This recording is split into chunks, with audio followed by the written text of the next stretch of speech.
I met a Gypsy. Well, I think that one good metric of it, dude, is like how many people still just love JLAW. Yeah, he's mad. You see every week something pops up and they're like JLAW. I think I was scrolling through Instagram this morning and something said JLAW.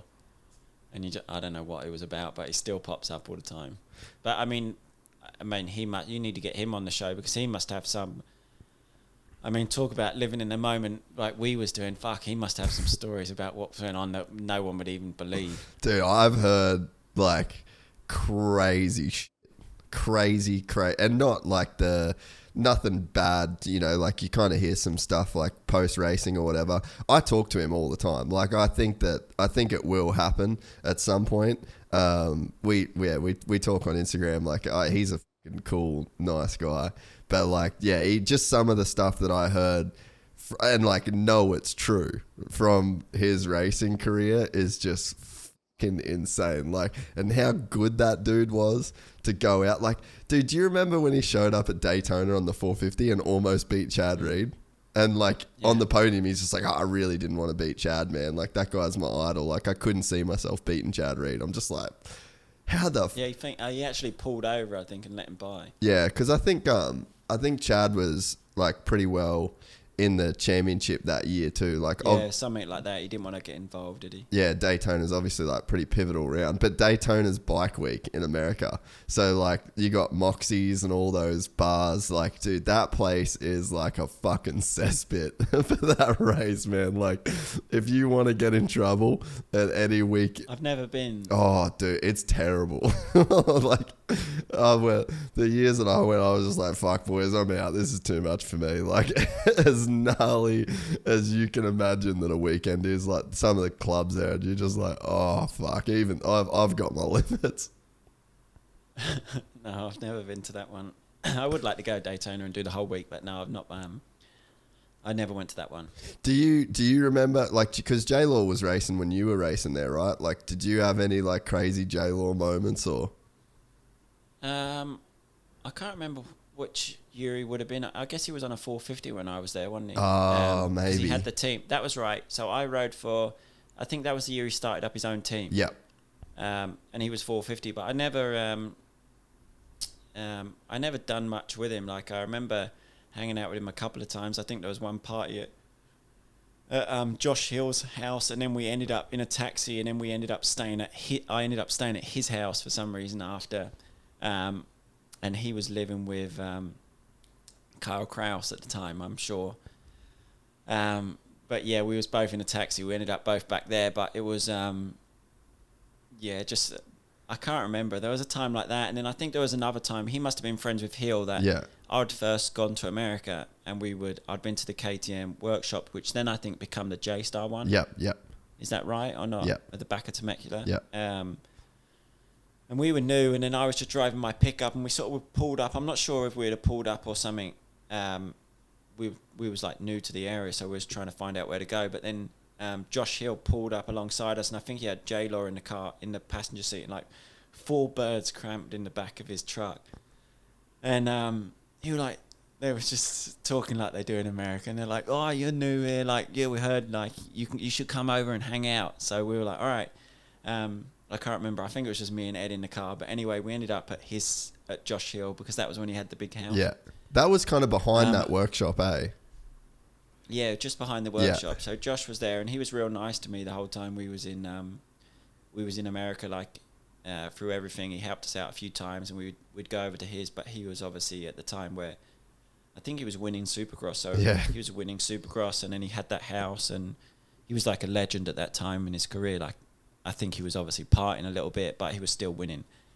So I remember going to Josh Hill's a couple of times and JLAW being there, and like Kyle Kraus, and then you had Ben Hargis and those guys. Yeah. But just really good times with those, and they weren't like completely mad. Like they was all out training. I remember Josh was, when I see him, he'd come straight from the track, so still working hard. But then he had like it was just a bachelor pad, wasn't it? He just had that house and he was partying there, and it was he had like a mini bike track in the garden. So just things like that, as you said, now it doesn't happen now, but I don't know if it's a good thing or a bad thing. It's probably, in a way, it's a bad thing because you don't have the stories and you don't have like those guys. You're like, fuck, he's sick because he still wins and he can do this, and you don't have the characters. Everyone works hard now. It's not. There's not as many people where you can. There's just not those characters there once was. Yeah, and man, I think that the media really fucked today. Because you kind of, that was like the era of like where the internet was kind of just starting.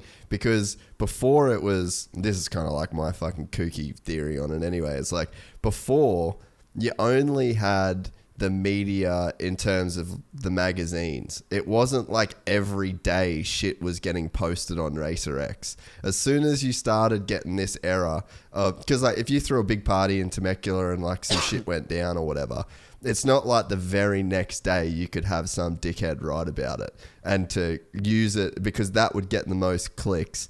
And then you'd get these guys that would start writing for these websites and whatever, that they started like really making a name for themselves off kind of like this day-to-day reporting of like who was doing this, who's over there, this guy has this part. It became like a little bit of like a toxic kind of like, I guess, media cycle in a way. And then I think that's what like really started to shut shit down. But dude, I remember parties at Hills that were fucking so fun, and it wasn't out of control. Like it wasn't like, I've since then been to fucking out of control parties, like a lot of crazy drugs, a lot of crazy shit where you're like, all right, this is kind of a bad deal. And the people that are here that are like doing this, they're not doing well. It wasn't like that. you know what I mean? You're like, this isn't a good place to be and nothing good is going to come out of this. It was like young dudes making heaps of cash, fucking hot chicks, playing music with the big stereos that they bought in their big house and then riding some pit bikes in the backyard, you know, like I guess kind of everything that you'd kind of want to do as like a young kid. That was, you know, making money and doing that sort of shit. But yeah, just it seemed like, and that translated to the track, you know, like, dude, Hill was killing it. He fucking straight up passing James Stewart in races and, you know, like leading the championship. Definitely shouldn't have done a backflip. Probably not. Yeah, that was probably not the best thing. That's definitely not the move. But I mean, yeah, it's not like he was a guy that couldn't finish a 20 lap main event, right? No, he was winning.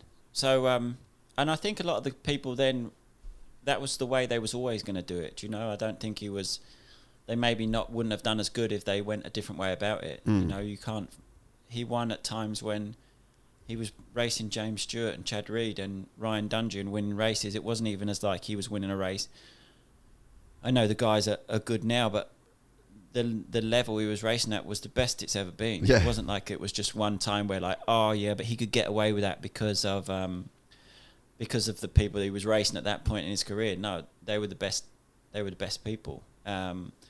So it's just all different. But as you mentioned before, it wasn't that they were doing bad things. You know, like they were just kids enjoying themselves, and they were young at the time. Like Josh would have been, I think he might be 1 or 2 years older than me, maybe the same age. I'm not really sure, but he was young. He obviously made a lot of money, probably more than what a lot of the young guys are making now. And he was just enjoying himself, and it was doing it like he was, as I mentioned before, he was always so nice to me when I was there.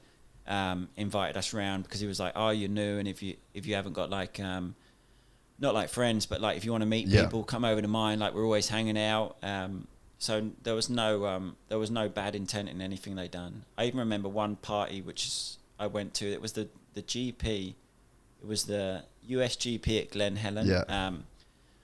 Which was in 2010, and he had a party after it, and a lot of people come from the GP and had Stefan Everts there. Yeah. Stefan Everts came to Josh's party, and Joel Smets, and he just threw a party, and then Everts turned up and that, and everyone was just, it was just so funny. Yeah, dude.